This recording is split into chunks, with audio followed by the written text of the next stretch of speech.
Hello everybody, and in today's video I will be teaching you how to add address on Temu. So let's get started. So the first step you'll have to do is to go to Temu and log into your account. Once logged in, on the bottom menu you'll see a U section. Tap on it. Once over here you'll see many different options like reviews, history, withdrawal, addresses and following. Make sure to click on addresses.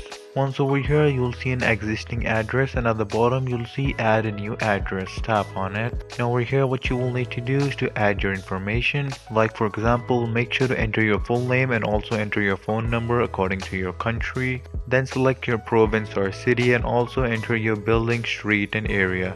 Also make sure to enter your postal code. If you want to change your country or even your region, at the top tap on country/region and there you'll be able to change your country. Once done, on the bottom click on save and there you go. If you guys found this video helpful, make sure to leave a like and subscribe to our channel. I'll see you all in the next one. Goodbye.